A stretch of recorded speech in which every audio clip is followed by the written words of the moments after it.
Hello everyone. Before we start, hit that like button and subscribe. Drop a comment with where you're watching from and what time it is for you. That's how YouTube keeps sending you stories like this. And now, let's get into it.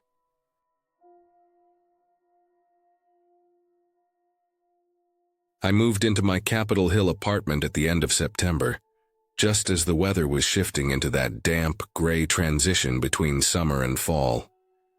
The air smelled like rain and cold concrete, and every day the sidewalks seemed a little darker, the trees shedding more of their leaves. I had been searching for weeks for a place I could afford, and this apartment was the only one that didn't demand a lease I couldn't manage. The building was a 3-story brick rectangle, worn down from decades of use. The paint in the stairwell peeled in long strips, and the hallways smelled faintly of mildew, no matter how often the super sprayed air freshener.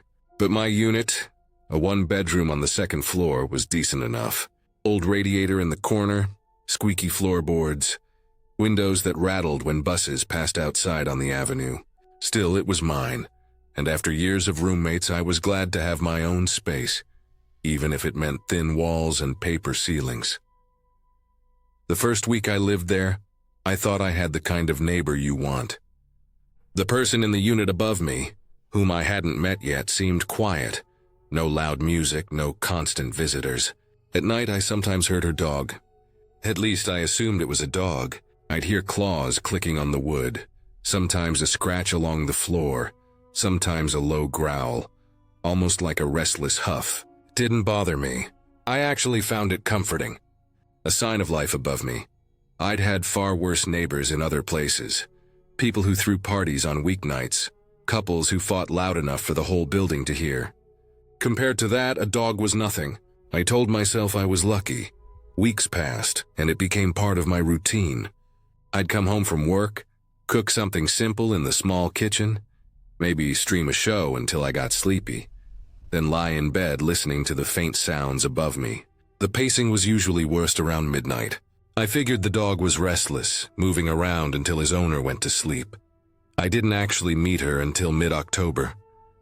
I was coming up the stairwell carrying 2 grocery bags when I saw her locking her door at the top. She looked like she was in her early 40s, slim blonde hair tied back. I smiled and gave her a quick hello as I passed. She smiled politely. That was it. It wasn't until a few days later that I had a longer encounter. It was just after 7 in the evening. I'd stopped at the corner store, picked up some things, and was trudging up the stairs. She was there again, fiddling with her keys. Trying to make conversation, I said something like, "Your dog must keep you up sometimes. I always hear him pacing at night." She turned to me with this neutral expression, and then she shook her head. "I don't have a dog." The way she said it, flat matter of fact, stuck with me. I half smiled like I'd misspoken, and just muttered something about must be hearing things. Thin walls, old buildings. You know how it is. She gave me a polite nod, stepped inside, and closed her door. I stood there for a second, shifting the bags in my arms before finally going inside my own unit. I told myself she was lying. Maybe dogs weren't allowed in the building, and she didn't want to admit she had one. That would explain the noise. It was easier to believe that than to sit in my apartment at night and wonder what I was actually hearing. That night, I stayed up later than usual, sitting in the living room with the TV on, trying not to think about it. Around 11 p.m., the pacing started again. Clicks across the floor, a dragging sound, then what I thought was a growl. My throat tightened. Muted the TV. It kept going back and forth in irregular bursts. It didn't sound like furniture being moved. It didn't sound like pipes. It sounded like an animal. I told myself again she was lying. But then, around 2 a.m., I woke suddenly. The room was dark except for the dim light from the street lamp outside the window. I lay still, not sure what had pulled me out of sleep. Then I heard it. Footsteps, not quick, scattered ones like a dog. Not claws. Heavy, deliberate steps. Heel to toe, slow and steady, circling above my bed. They stopped directly over me, just above where I lay. I could picture the spot exactly. Someone standing right there, knowing where I was. I held my breath, terrified the sound of it would be heard. My chest ached from how hard my heart was pounding. The steps moved again, slower this time, tracing a path across the ceiling. Then back, then circling again. It didn't stop until dawn. I didn't sleep at all. The next morning, I cornered the landlord when he came to check something in the hallway. I asked him, trying to sound casual, if the woman above me was allowed to keep pets. He frowned. There's nobody in that unit right now. It's been vacant for a couple of months. Plumbing's torn up.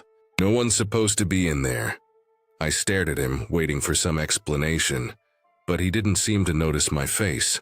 He just went on about the building's old pipes, how the whole place was falling apart. The rest of the day, I couldn't focus on anything else. I thought about that flat denial she'd given me in the hallway. I thought about the way the footsteps had traced the exact outline of my bed. That evening, I came home, dropped my bag by the door, and stood in the middle of the apartment staring up at the ceiling.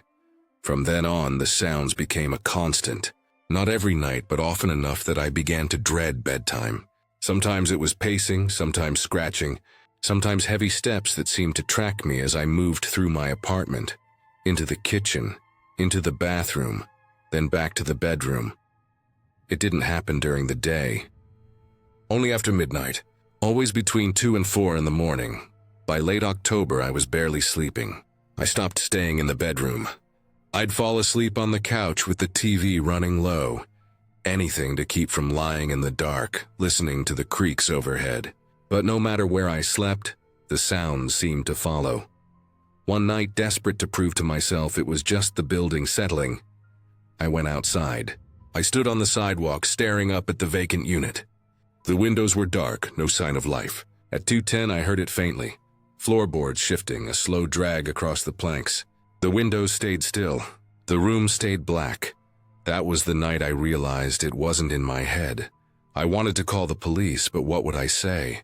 There are footsteps in the empty apartment above mine? They'd roll their eyes, maybe send someone to knock on the door, see nothing, and leave. Then what? I'd be the crazy tenant, so I did nothing. By November, I was coming apart. I went to work with bloodshot eyes, snapping at people over nothing. I stopped answering calls from friends. I didn't want to explain why I couldn't invite them over. I didn't want anyone else to hear it. Then came the worst night. It was the first week of November, just after daylight savings. I woke again at 2 a.m., not from noise, but from a feeling, like something had shifted in the room. I lay still, ears straining. Then the footsteps began, not circling this time, crossing, back and forth across the whole ceiling, kitchen, living room, bedroom. It felt like someone was mapping the space, testing it. I curled tighter into the couch, pulling the blanket over my head even though I knew it wouldn't protect me. Around 4 sigh, it stopped. Just silence. The next morning I caught the landlord again and asked to see the vacant unit. I made up an excuse about maybe wanting to transfer upstairs. He hesitated but eventually unlocked the door. The smell hit me first. Dampness, dust, something sour underneath.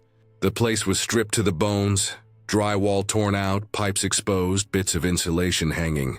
No furniture, no curtains, nothing. But the floor. The floorboards were scuffed and worn, not in random spots, but in trails. Darkened paths traced the same circles I'd been hearing for weeks. Right above where my bed sat, the wood was marked and dulled, like someone had stood there for hours. The landlord didn't notice. He just talked about repairs, money, how the unit wasn't rentable until spring. I could barely breathe. When I left, I knew I couldn't spend another night there. I booked a cheap hotel that evening, packed a bag, and left my apartment dark. The next day, I went back, grabbed the rest of my essentials, and told the landlord I was breaking the lease. He didn't fight it, just shrugged like he'd seen this before. I don't know who or what was in that apartment. Maybe a squatter who had a key. Maybe someone slipping in at night through a way no one else knew. All I know is this. For weeks someone was above me, pacing, scratching, circling. They knew exactly where I slept. And I'll never again live in a place where the apartment above mine is empty.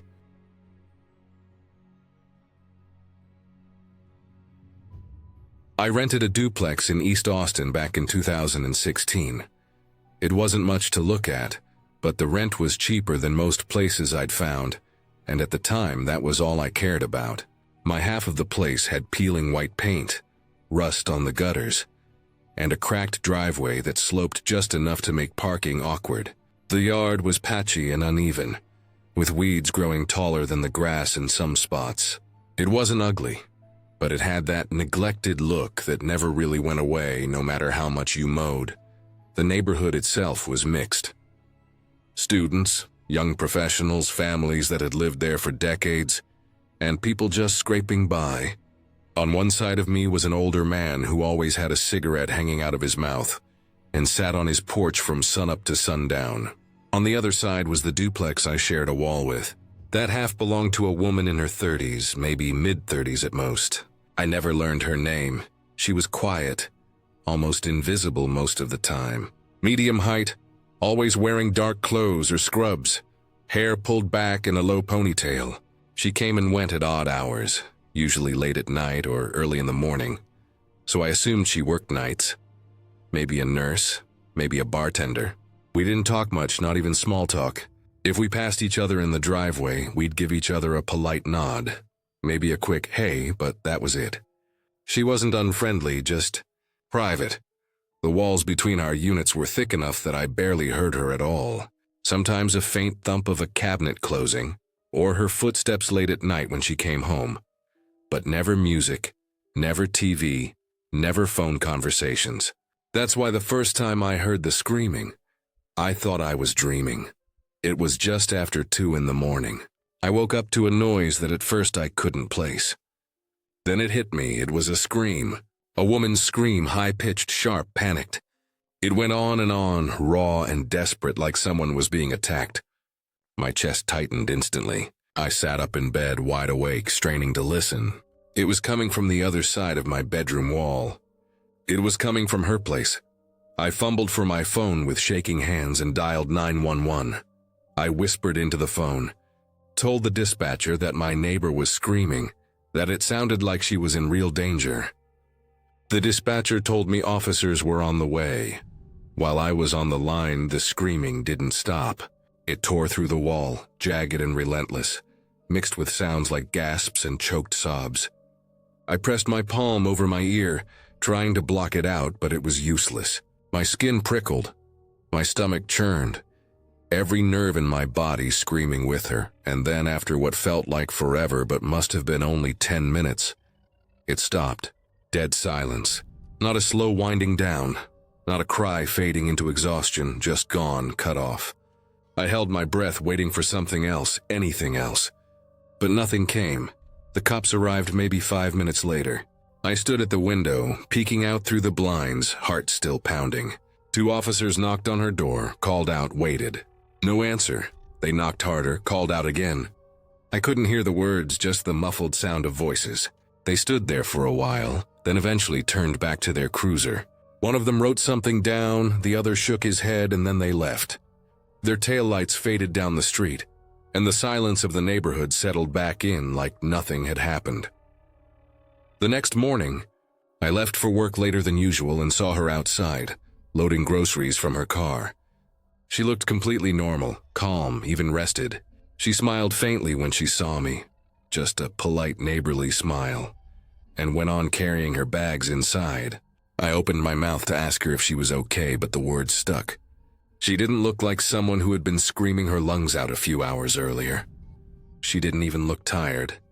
I shut my mouth and got in my car. That was the first time. A week later it happened again. Same time, almost exactly 2 in the morning. The scream jolted me out of sleep so violently that I thought my heart might explode. It was just as piercing, just as raw. I sat frozen in bed, staring at the wall, waiting for it to stop. It went on, the same horrible rhythm of terror and gasps, and then it cut off. I didn't call the cops that time. The first time had gotten me nowhere, and I couldn't shake the memory of her calm smile the next morning. Something about it made me hesitate.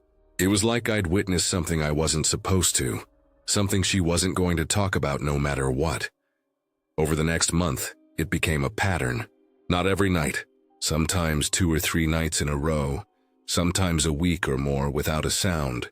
but always at the same time, just after 2 in the morning. Always the same piercing screams that went on for a while, then cut off all at once. I started dreading bedtime. I'd lie awake until 1:30, staring at the ceiling, waiting for it.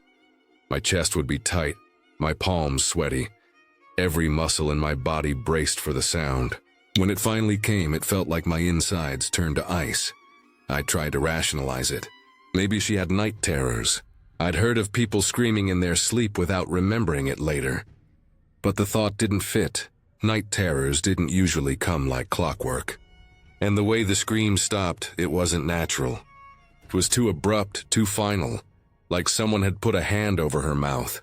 There were other little things I noticed too. Her blinds were always closed, even during the day. Her car would disappear for hours, sometimes overnight, and then she'd show up again like nothing had happened. Once I came home around 3 in the morning and saw her living room light on. Through a tiny gap in the curtains, I saw movement. 2 shadows. Not one. My stomach dropped. I froze in the walkway, staring, and then the light snapped off. The curtain shifted, closing tighter. That image stuck with me. I couldn't shake the idea that she wasn't alone in there. The screaming didn't stop. It wore me down night after night. I'd sit up in bed, sweating, waiting for it, unable to block it out. I started drinking at night, just to dull my nerves enough to fall asleep. I stopped inviting people over. I couldn't explain it to anyone without sounding insane. One night, after another round of screaming, I stood in my kitchen with all the lights off, staring at the thin wall that separated us. My mind kept circling the same questions. Was she screaming because someone was in there with her? Was she being hurt over and over again while I just sat there doing nothing? Or was it something else, something I couldn't explain? I thought about knocking on her door, but every time I saw her in daylight, she looked perfectly fine. Calm, even. If I asked, she'd probably deny everything. And then I'd be the crazy neighbor who accused her of things she didn't do. By the time my lease was almost up, I was worn down to the bone. I couldn't sleep properly anymore. I jumped at every sound, every creak in the house. My days felt like a fog, like I was only half there. The nights were worse. The nights felt endless, or when the lease ended, I didn't renew. I packed up everything I had, loaded my car, and left without looking back. I didn't say goodbye to her. I didn't even knock on her door one last time. I just drove away. But even now, years later, I still think about her. I think about those nights, about the way her screams tore through the wall, about the silence that followed. I think about the way she'd smile in the daylight, calm and composed, like nothing had ever happened. And I wonder, was she screaming because someone else was in there with her? Someone I never saw, but who was always there at 2 in the morning? Or was it something deeper, something locked inside her that I'll never understand? I don't know. I'll never know. All I know is that it was real. The sound of her terror, the way it stopped like a switch being flipped, the way my stomach twisted with dread every night. That was real. And the not knowing, the endless not knowing, is what has stayed with me the most. I moved away, I started over, I left that duplex behind. But sometimes when I wake up in the middle of the night, heart pounding for no reason, I swear I can still hear it. That sharp, panicked scream cutting through the silence. Always at 2 in the morning, always stopping all at once. Always leaving me with the same question I've never been able to answer.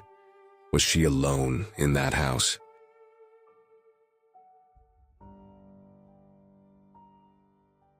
I was renting a small 1-bedroom house near downtown Reno a few years back. It wasn't much. Peeling paint on the siding, a tiny front yard with patchy grass, and a kitchen that always smelled faintly of old grease no matter how much I scrubbed. But the rent was cheap and I could walk to work at the casino, so I took it. The houses on that street were close together, narrow lots, thin fences that barely separated one property from the next. My place had a chain-link fence on one side and a leaning wooden fence on the other. On the wooden fence side was my neighbor, a man I'd guess was in his mid-40s.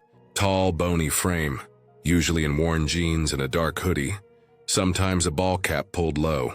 He kept to himself. I'd see him out front smoking once in a while. But if I nodded or said, "Hey," he'd just lift his chin slightly and look away. Never once did he try to make small talk. At first, I didn't think much of him. Reno had plenty of quiet types, people who didn't want to be bothered. But after a couple of weeks, I started noticing something strange. Around 3 in the morning, when the neighborhood was dead silent, I'd hear the scrape of a shovel outside. The sound carried through the thin walls, metal blade cutting into dirt, then the heavy thud of earth being tossed aside. It was slow, steady, almost mechanical. Scrape, lift, thud. Scrape, lift, thud. The first time it happened, I thought maybe he was working on a project, planting something maybe, or fixing a pipe. But 3 in the morning didn't make sense. I lay there listening, the sound crawling under my skin. Eventually it stopped and I drifted back to sleep. A week later, it happened again. Same time, same rhythm. I got up and peeked through my blinds. The street was empty, no cars passing, no people around. But in his backyard, lit faintly by the glow of a distant street lamp, I saw him. He was bent over with a shovel, digging into the dirt like he'd been doing it for hours. He wasn't planting anything. I could see a pile forming beside him, dark mounds against the lighter soil. Then he disappeared from my line of sight for a minute. When he came back, he was dragging something. It looked heavy, long, wrapped tight in a dark tarp. He hauled it across the yard and lowered it into the hole he'd just made. I remember pressing my forehead to the glass, trying to be sure of what I was seeing. My heart was hammering so hard I thought it would crack the window. He stood there a while, shovel in his hand, shoulders rising and falling as if he were catching his breath. Then he began filling the hole. Slow, methodical, covering whatever he had dropped inside. The sound of the shovel scraping was louder now, and I swear I could almost smell the damp earth even from inside. I didn't sleep the rest of that night. When morning came, I walked outside pretending to take out my trash. I glanced over the fence. His yard looked untouched. The dirt was perfectly smooth, flat, not a sign of digging anywhere. No disturbed soil, no pile of earth, nothing. It was like he'd never been out there. That's when the unease really set in. It kept happening. Not every night, not even every week, but often enough. Always around 3 in the morning. Sometimes I'd wake up to the sound of digging. Other times I'd just get this uneasy feeling and check the blinds, only to catch him in the act. And each time he was hauling something different. Once it was another tarp. Another time I couldn't see clearly, but it looked like a large, heavy bag. Another time, just a bundle of what could have been blankets. And always, the next day, the yard looked untouched. Not just smoothed over. It was perfect, like nothing had ever been moved. I never saw him out there during the day. Never saw him doing normal yard work. Never saw a shovel leaning against the fence. Only at night I started losing sleep. I'd lie awake straining to hear the first scrape of metal, the rhythm of the digging. When it came, my stomach would knot up, and I'd have to force myself not to look out the window. But curiosity always won. Every time I peeked, I regretted it. There was something too precise about the way he worked. Too focused. No wasted motion, no fumbling. Just shovel, haul, bury, smooth. I thought about calling the cops, but what would I say? That my neighbor was digging at night? That I saw him dragging tarps into holes?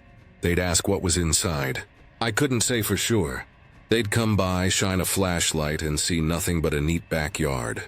I'd look like a paranoid insomniac, so I kept my mouth shut. After a while, the smell of fresh soil started sticking in my head. I'd walk past a construction site or see someone planting flowers and I'd freeze, remembering those nights. The sound of the shovel, the sight of him standing there in the dark. I'd smell that raw, turned earth and my stomach would twist. The last time I saw it happen was the worst. It was in late spring around 2:30 in the morning. I was half asleep when I heard the scraping start. By then the sound was so familiar that it woke me instantly, like an alarm. I slipped out of bed, went to the window and pulled the blinds just enough to look out. This time it wasn't a tarp. It wasn't a bag. He was dragging something larger, heavier, and the way it moved made my skin crawl. It bent in the middle. Arms, or what looked like arms, hung loosely from the sides. I remember my throat closing, my whole body locking up. He lowered it into the hole with care as if trying not to wake it. Then he stood there leaning on the shovel, staring down for a long time before covering it. When the last shovelful of dirt was patted into place, he lit a cigarette, smoked it down to the filter, and flicked it into the soil. By sunrise, the yard looked untouched again. That morning I packed a bag and left. I told my landlord the place felt unsafe, that I couldn't sleep there anymore. I lost my deposit, but I didn't care. I moved into a cramped apartment on the other side of town and never went back. To this day, I don't know what he was burying. Maybe it wasn't what I thought. Maybe it was something harmless, something with an explanation that would sound ridiculous if I ever heard it. But I know what I saw. I know how heavy those tarps looked, how that last bundle bent in the middle as it was dragged. And I know this. Every time I smell fresh soil, it takes me right back to that house, standing in the dark with my blinds cracked open, listening to the shovel scrape over and over, steady and cold, like it would never stop. That's why I never garden, never plant anything, never touch a shovel. Because the sound of metal scraping dirt doesn't remind me of work or planting or fixing. It reminds me of him, and of the holes that were always gone by morning. I still wonder what's under that perfect yard in Reno.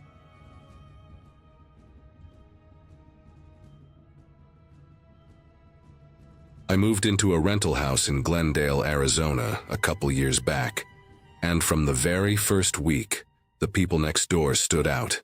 They were a middle-aged couple, probably in their late 40s. The husband was heavy-set with a wide smile that always seemed to linger a little too long, and the wife wore her blonde hair in a tight bun that pulled at her face. On my second day in the house, they came over with a plate of cookies. It seemed harmless.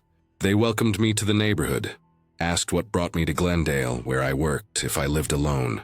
At first, I thought they were just being neighborly. The house itself was nothing special. Single story, beige stucco like every other house on the street, a 2-car driveway, and a fenced-in backyard that butted up against theirs. I liked it for the privacy, or at least the idea of it. The rent was decent, and the landlord lived out of state, which meant I didn't have anyone breathing down my neck. I worked from home most days, so I kept to myself. The first couple of weeks, I didn't think much about the neighbors beyond waving when I saw them outside. But I noticed things. Every time I pulled into the driveway, one of them would be outside, watering plants, pretending to check the mail, sweeping. It was too consistent. They always seemed to appear within minutes of me arriving home. At first, I brushed it off as coincidence. Still, I started to feel watched, like my comings and goings were being tracked. One Saturday afternoon, I decided to barbecue in the backyard. I'd only been out there a few minutes when I heard voices on the other side of the fence. At first, it was casual talk, but then I heard my own name mixed in. My stomach tightened. I froze, listening, but the conversation dropped into whispers. It made me uneasy. I couldn't shake the feeling that they were talking about me. When I went back inside, I closed the blinds. It escalated slowly. I'd be up late working on my laptop in the living room, and I'd catch movement out of the corner of my eye through the blinds. Just shadows, quick, like someone stepping away. I told myself it was nothing, just my imagination. But the unease grew. Every time I walked from one room to another, I had this sensation of being observed. Not just once in a while, every single night. The first undeniable proof came about 3 months in. It was around 1 a.m. I was in bed scrolling on my phone when I saw a faint red glow on the wall. It wasn't strong, just a tiny pinpoint of light seeping through the blinds. At first, I thought maybe it was a reflection from something outside. But when I leaned closer, I realized it wasn't moving, and it was aimed directly into my room. My heart pounded as I carefully peeked between the slats of the blinds. My stomach dropped. There was a small camera lens sticking through a neat hole in the wooden fence, pointed straight at me. I froze. My breathing went shallow. The glow of the recording light was faint but unmistakable. I backed away from the window, pulled the blinds shut tight, and sat on the edge of my bed for what felt like hours. My mind raced. Who even does that? I barely slept that night. The next morning, I walked into the backyard and examined the fence.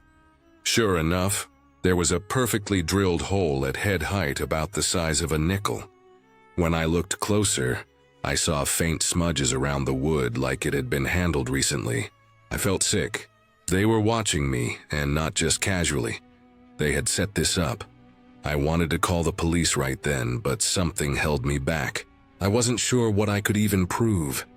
It was their word against mine unless I caught them in the act. Part of me wanted to patch the hole and ignore it, but another part burned with anger. I decided to confront them directly. I waited until mid-morning. When I saw the husband outside trimming bushes, I walked over, pointed at the fence, and told him flat out I knew about the camera. He didn't even flinch. He just smiled, that same too-wide grin, and said, "You shouldn't leave your lights on at night." Then he turned back to his yard work as if nothing happened. That response chilled me more than the camera itself. It was casual, dismissive, like he wasn't worried at all that I'd caught him. I went back inside, locked the doors, and tried to figure out what to do. I felt trapped. Moving out wasn't an option yet. I had a lease. Calling the landlord seemed pointless. He lived states away and barely answered emails. I considered calling the police, but I didn't have proof beyond the hole in my word. Still, I started keeping my blinds shut all the time. The days dragged on. I started noticing other things I hadn't before. Footsteps in my gravel driveway late at night. The sound of my side gate rattling when I knew it was locked. Sometimes I'd hear faint taps on the wall that separated my house from theirs, like someone knocking softly from the other side. I tried to tell myself I was imagining it, but deep down I knew I wasn't. They were escalating. I bought blackout curtains for every room, even the kitchen. I installed a cheap security camera above my front door, and one pointed into the backyard. It didn't make me feel safer. It made me realize how unsafe I already was. Every creak of the house at night set my nerves on edge. I barely slept, and when I did, I had nightmares of red camera lights blinking at me from every wall. Then came the night that forced me to act. It was around 3 a.m. I woke to the sound of my back-sliding door rattling. Not gently either. Someone was trying the handle. My body went cold. I grabbed a flashlight from my nightstand and crept toward the living room. The rattling stopped, and for a few seconds there was silence. Then came a faint scraping noise like metal against glass. I aimed the flashlight at the sliding door. Through the curtains, I saw the shadow of a figure standing right there. I shouted, and the shadow flinched back. A second later, I heard fast footsteps across the gravel and then silence. I didn't sleep at all after that. The next morning, I checked the door. There were fresh scratch marks near the lock. Someone had tried to force it open. That was enough. I called the police. When they came, I explained everything. The camera in the fence, the attempted break-in, the strange behavior of the neighbors. They took a report, walked the property, but without hard evidence, there wasn't much they could do. They suggested I stay somewhere else if I felt unsafe. That night, I stayed at a friend's place. When I came back the next day to grab clothes, I noticed something new. A small plastic bag sitting on my welcome mat. Inside was a burned-out light bulb and a folded piece of paper. My stomach dropped as I opened it. The note was handwritten, shaky letters that read, "Dark is safer." That was the breaking point. I packed what I could in my car and left that house for good. I broke the lease, took the financial hit, and never looked back. For months after, I kept wondering what might have happened if I'd stayed. Every time I think about the smile on that man's face when I confronted him, my skin crawls. I learned something in that house. That the scariest people aren't strangers in dark alleys. They're the ones who smile at you over the fence, bring cookies to your door, and know exactly when you're home.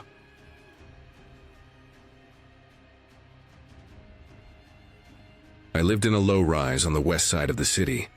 An old 3-story brick building that looked like it had been standing since the 1950s. The kind of place where the walls were painted layer over layer until they were thick with cracks, where the hallways were narrow and dim, and where the smell of dust and old wood never went away. My apartment was on the second floor, facing the street. It wasn't anything special. Small living room, tiny kitchen, bedroom barely big enough for a bed and dresser, but it was affordable, and the neighborhood was close to work. I didn't mind the creaking pipes or the occasional sound of people walking above me. I kept to myself, and so did most of the people who lived there. That summer was brutal. July heat pressed against the windows, and the humidity hung in the halls like a curtain. I'd leave my apartment door open sometimes just to get a cross breeze, but the air that drifted through was thick and heavy. The building had no central air, just window fans and maybe an old unit here and there humming in the windows. Everyone looked wilted that month, moving slower, carrying water bottles, fanning themselves with folded mail while they checked the front mailbox. That was when the smell started. At first, it was faint. So faint I thought I might have imagined it. A sweet, sour edge to the air when I walked down the hall. I thought maybe someone had left garbage in the stairwell, or maybe the dumpsters out back were overflowing in the heat. I didn't think much of it the first day, but by the second day it was stronger. It hit me right as I stepped out of my apartment, hanging in the hallway like a fog.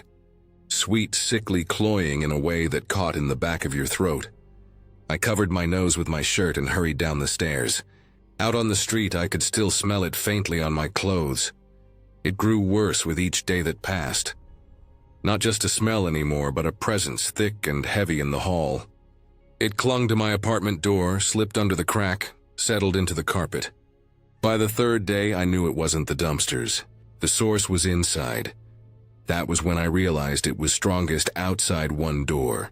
Apartment 2B, my neighbor, I didn't know him well. Nobody did. He was a man in his 30s, thin, with dark hair that was always plastered to his forehead. He kept his head down, carried his groceries in one hand, never looked anyone in the eye. I had seen him maybe 5 or 6 times since I'd moved in. Always silent, always quick to unlock his door and slip inside. He was the kind of neighbor who made you forget he existed. The kind who left no mark, except the sound of his footsteps in the hall. But that smell seeped from the crack under his door. The closer I walked to his apartment, the thicker it became, until it was all I could do not to gag. I tried to convince myself it was something else. Maybe he had a pet that died. Maybe it was garbage left too long in the heat. But deep down I knew what it was. You don't mistake that smell once you've caught it. It was the smell of rot. One night, maybe a week into the smell, I was lying in bed with the fan in the window humming, trying to sleep, when I heard it, a dragging sound, slow, steady, like something heavy scraping across the floor. A pause, then a dull thud, silence, then again, drag thud. I sat up, my skin prickling. The sound came from the wall I shared with 2B. I held my breath and listened. The rhythm continued, dragging, thudding over and over, steady as breathing. It didn't sound like furniture being moved. Furniture scraped sharp, wood against wood. This was softer, heavier, like weight pulled across linoleum. The pattern was deliberate. Drag, thud, drag, thud. It went on for maybe 20 minutes. Then silence. The silence stretched so long I started to wonder if I had imagined it. But I hadn't. The next morning, the hallway reeked. It was unbearable. I pulled my shirt over my nose, gagging as I hurried past his door. The carpet outside his apartment looked darker, like the smell itself had stained it. I avoided the hallway as much as I could after that. I rushed in and out, holding my breath, eyes down, trying not to look at his door. But it didn't matter. The smell seeped into my apartment through the vents, clung to my couch, settled into my sheets. No amount of candles or cleaning could cover it. By the end of the week, other tenants started reacting too. I saw them wrinkle their noses, fanning the air with their hands, muttering under their breath. No one said anything out loud, though. People avoided each other's eyes, hurried past as if speaking about it would make it worse. Then the landlord came. He was an older guy, round in the middle, always carrying a ring of keys that jangled as he walked. He came by sometimes to collect rent or check on the boiler. I heard him before I saw him. His footsteps on the stairs, the keys rattling.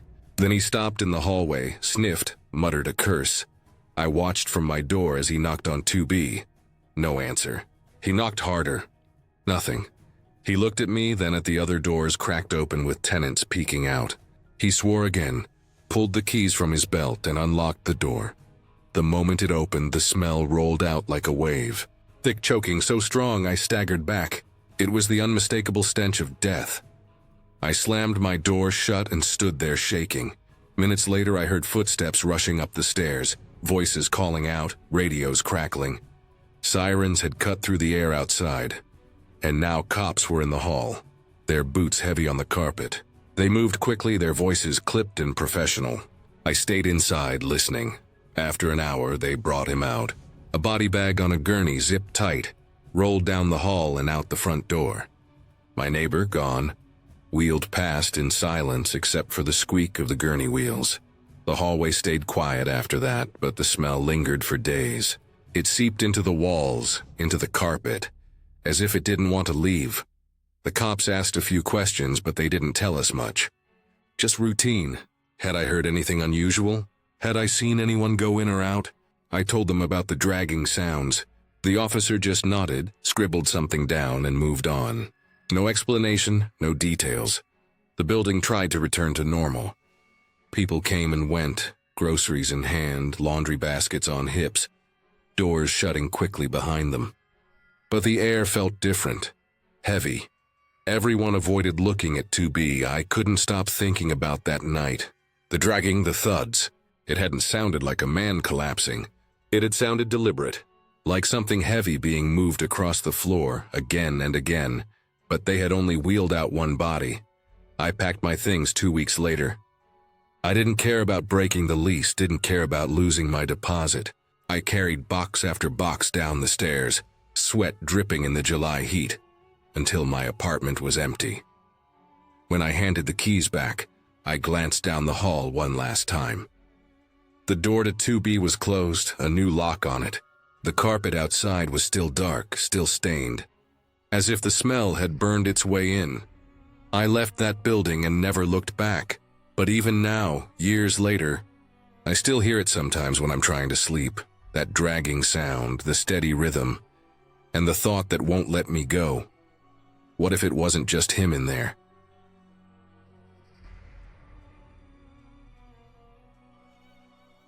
I moved into the basement apartment because it was all I could afford. The row house was old, maybe built in the early 1900s, with faded red brick and cracked mortar.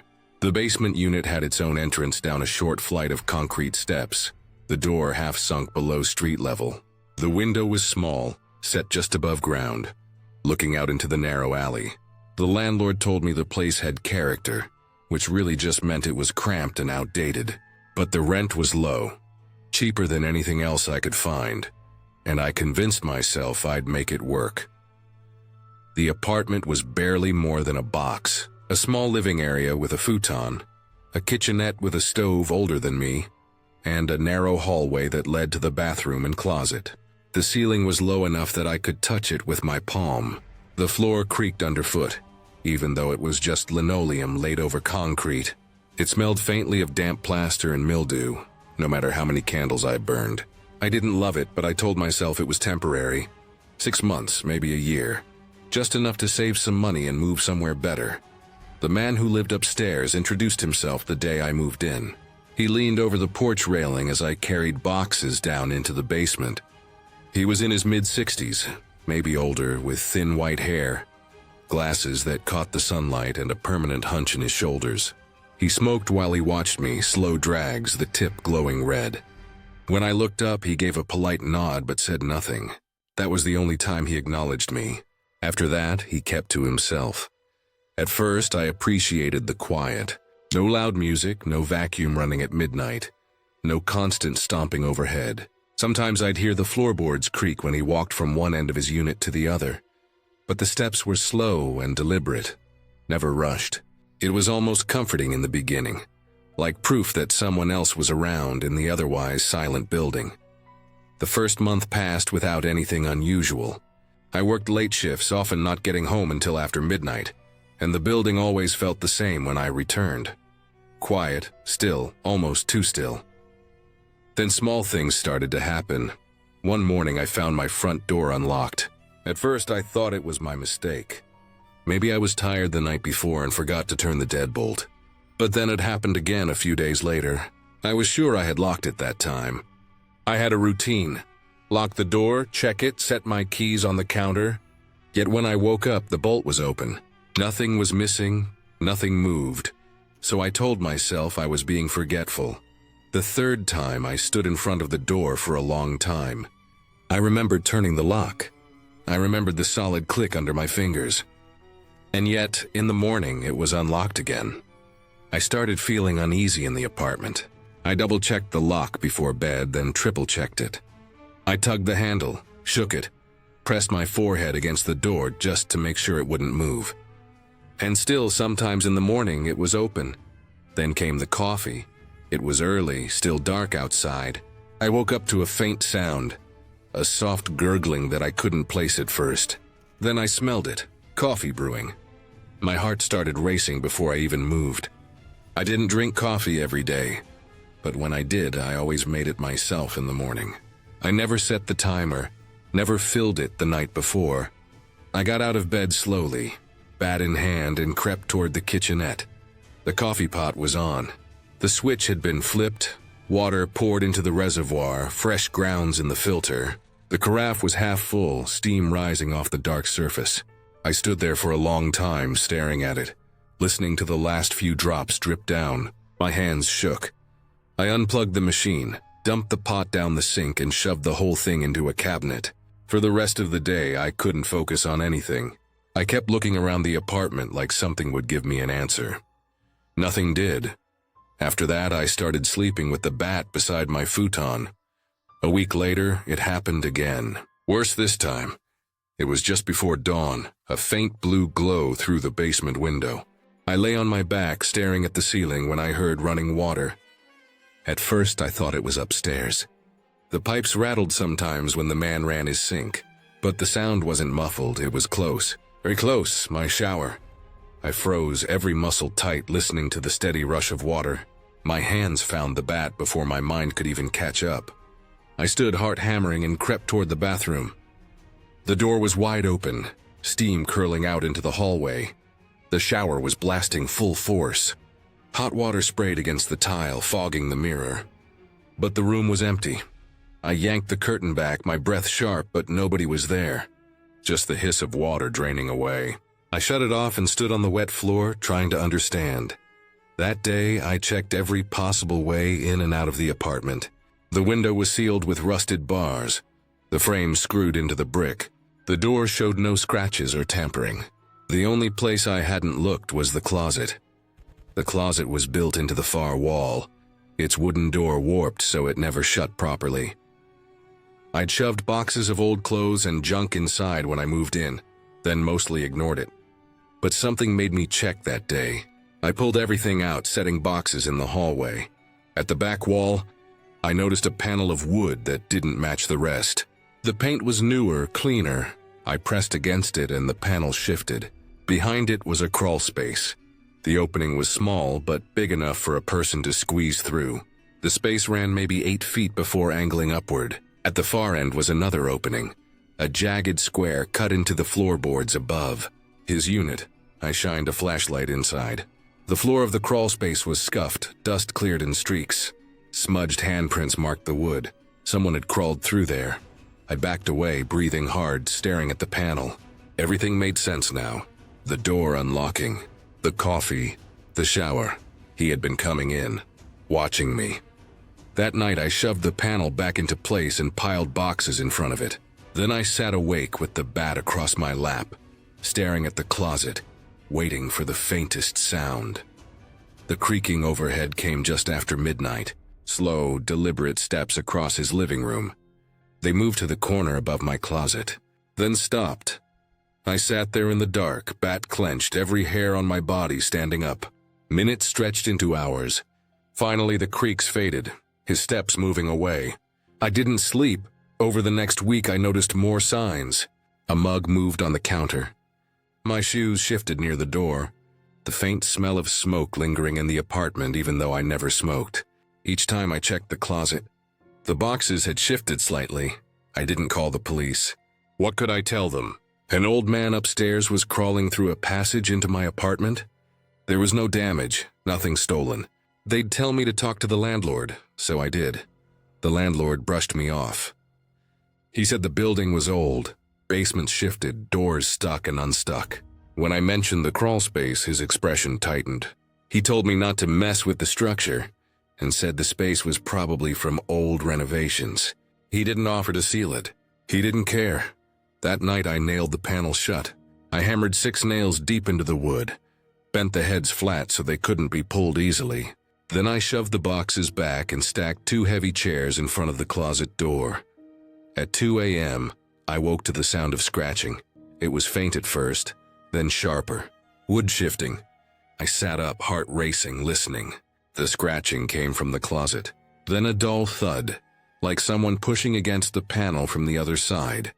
I gripped the bat and stared at the door, too scared to move. The noise went on for 10 minutes, maybe more. Then silence. The next morning I checked. The nails were bent, not broken, not gone, but bent outward, like someone had pushed hard against the panel. I didn't stay there after that. I packed a bag and left for a friend's place across town. I told the landlord I was breaking the lease. He argued, threatened to keep my deposit, but I didn't care. I never went back inside alone. Weeks later, a friend drove by to grab the rest of my stuff. He told me the upstairs unit was boarded up, windows sealed with plywood, the door padlocked. The old man was gone. No explanation, no note, nothing. I never got the rest of my things. I didn't want them. For months I dreamed of the closet, of lying awake in the dark, listening to the faint creak of floorboards above me, of the panel shifting, nails bending, and someone crawling slowly into the space where I slept. And every time I wake in the middle of the night now, I check the doors twice. Sometimes 3 times, but I still don't feel safe, because the scariest part isn't that he came into my apartment. It's that I don't know how many nights he was there, standing in the dark, watching me sleep.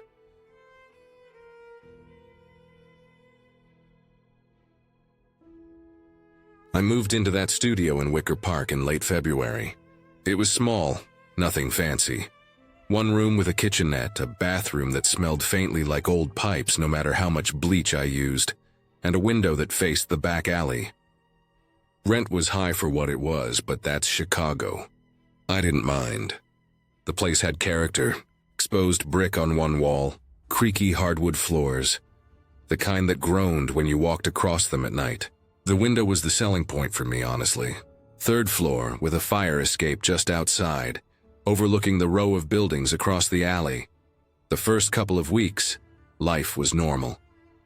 I worked late shifts at a cafe nearby, came home after closing, reheated leftovers, maybe played music low on my phone. I liked the quiet. The city outside felt distant back there in the alley. At night, you heard muffled traffic from Milwaukee Avenue, the occasional rattle of a garbage truck, or drunks laughing as they cut through on their way home. Then I started noticing him. It was always around 11:30 at night, almost exact. I'd be getting ready for bed, maybe brushing my teeth or scrolling on my phone with the lights low. I'd glance at my window and see across the alley, another window, 3rd floor, directly facing mine. And in the dark, there was a shape. A man. At first I thought I was just tired imagining things. The window was dark, the apartment inside unlit, but I could make out the outline of shoulders ahead. Still, I told myself it could be a coat rack, or maybe the way the shadows fell. It became a routine. Every night, 11:30, I'd glance out and there he was. No lights, no movement, just standing there, watching. The night I grabbed a flashlight was the night I stopped trying to explain it away. I had one of those small LED flashlights I kept in the kitchen drawer for power outages. It was close to midnight, and sure enough, I caught myself glancing across the alley. I decided to test it. I flicked the beam across the window opposite mine. The light hit glass, and there, clear as day, was a face. He didn't flinch, didn't move. Just stood there, pale skin reflecting the beam, eyes locked right into mine. I snapped the flashlight off and dropped it on the counter, my hands shaking. My heart was hammering so loud I swear I could hear it echo in that little studio. I turned off my own lights and sat on my bed in the dark, staring through the blinds. He was still there, standing perfectly still. The next morning I tried to rationalize it. Maybe he was just some weirdo, lonely, stuck in his own head. Maybe he wasn't watching me specifically. Maybe he just stood at his window like that. But that excuse didn't hold up when I realized it wasn't random. It was the same time every night, almost like a routine. Then I started noticing him outside. It began with small things. I'd be walking home from the cafe and there he was, walking his dog. Only the dog didn't have a leash, just trotting a few steps behind him. I brushed it off the first couple times. City neighborhoods, you start recognizing faces. People walk their blocks all the time. But then it got too frequent. I'd leave for work in the morning and there he'd be, standing at the corner as I locked my bike. I'd come home late and he'd be across the street, hands in his pockets, that same mutt trailing him. Always at times that lined up with my own schedule. One night I came home around midnight, exhausted, my apron stuffed in my bag. As I fumbled with the keys, I heard footsteps. I looked up and saw him coming down the sidewalk toward me, the dog padding along. He didn't look away, didn't nod, just kept walking, eyes fixed. I froze until he passed, then rushed inside and locked both the main door and my studio door upstairs. Sleep became harder. I'd lie awake at night listening to the city hum through the window, checking the blinds every few minutes. Sometimes he wasn't there. Sometimes he was. The real breaking point came about 6 weeks after I moved in. It was early March by then. Still cold enough that your breath clouded when you opened the window. I'd stayed up later than usual, reading on my phone. Around 3 a.m., I heard a faint sound, metal against metal. It was so soft I almost ignored it, but in that stillness every little noise carried. I sat up holding my breath, then I heard it again. A scrape, a slight creak. I got up and moved toward the window. I pulled the blinds back just an inch, enough to peek outside. There, on my fire escape, were muddy footprints. Fresh. They started at the bottom rung and led up step by step, right to the window where I was standing. The hair on the back of my neck stood up. My stomach dropped like I'd been punched. I backed away slowly, heart pounding so hard it hurt. I checked the lock on the window 3 times, made sure it was latched tight. Then I killed the light and crouched in the corner with my phone in hand, ready to call 911 if I heard so much as another scrape. I sat there until dawn, didn't sleep a second. When the sun finally rose, I forced myself to open the blinds. The footprints were still there, drying in the morning light. Mud smeared on the black metal grates, right up to the pane of glass that separated me from the night before. That was it for me. I packed everything I owned in the next 2 days, barely sleeping, constantly checking over my shoulder. I told the landlord I couldn't stay, made up an excuse about family emergencies. I didn't even care about losing the deposit. The morning I left, I took one last look across the alley. His window was open, curtains drawn, empty. I never saw him again after I moved. But sometimes, even now, years later, when I'm up late and glance toward a window, I half expect to see him there. Standing still in the dark, eyes locked on mine, waiting for the right time to come closer.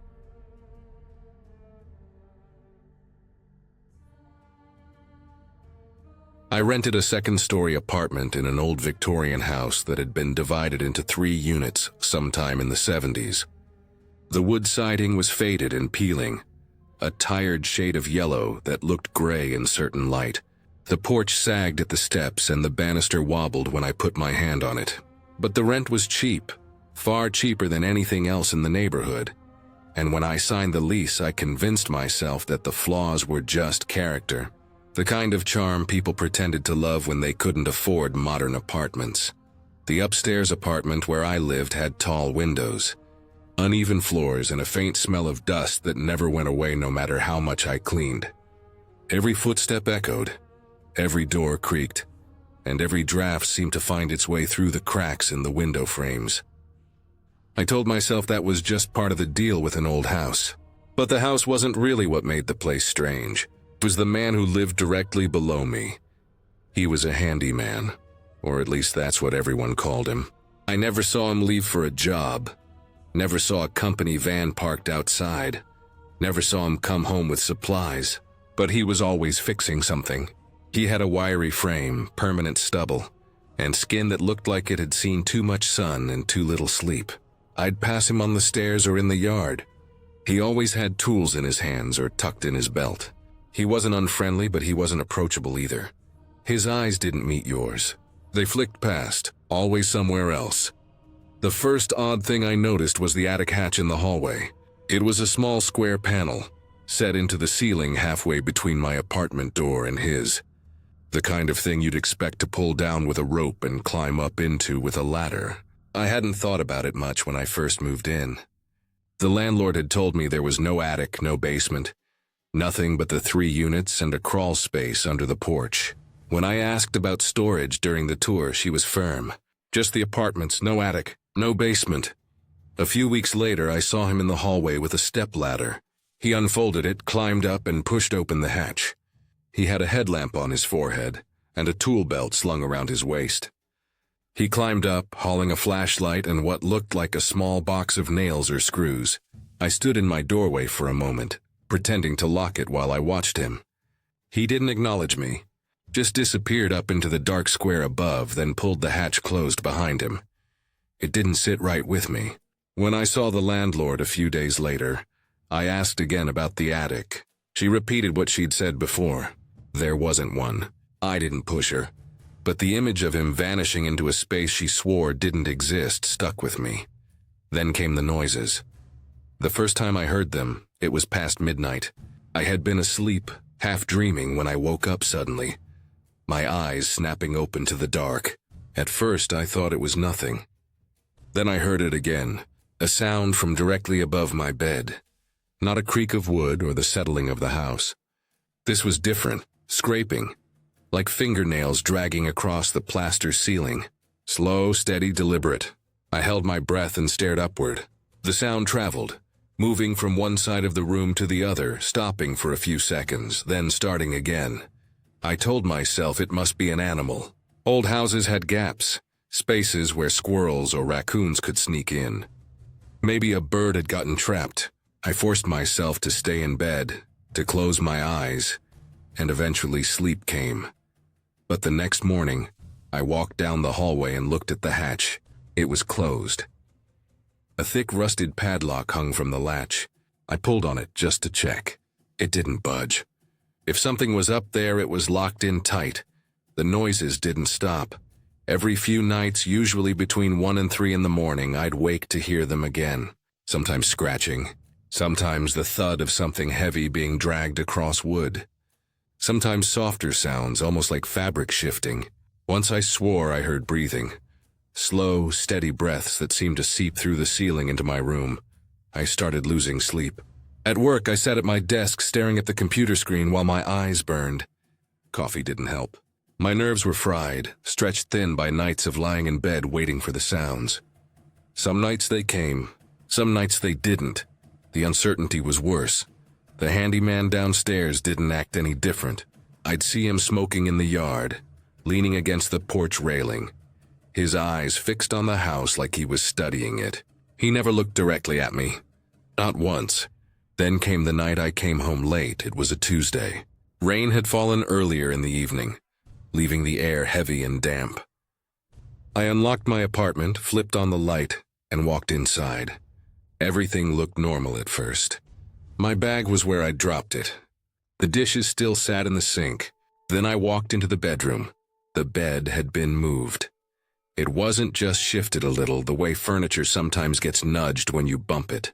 It had been dragged 3 feet away from the wall. The nightstand was tilted, pushed aside. The lamp cord was stretched taut, almost pulled from the outlet. My stomach dropped.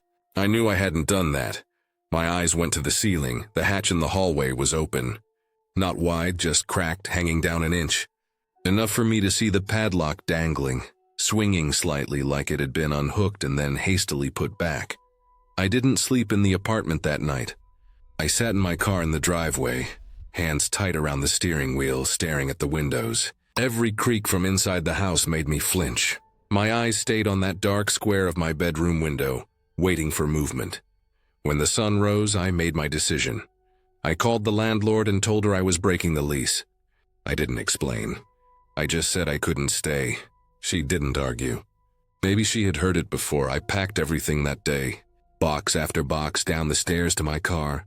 The handyman stood in his doorway, smoking, watching. He didn't say anything. His eyes followed every trip I made. I avoided looking at him. The last time I stepped inside, the apartment was empty. The air felt heavy still. I forced myself not to glance at the hatch. My keys clinked as I dropped them into the mailbox slot. I got in my car and drove. I never went back. I never asked the landlord again about the attic.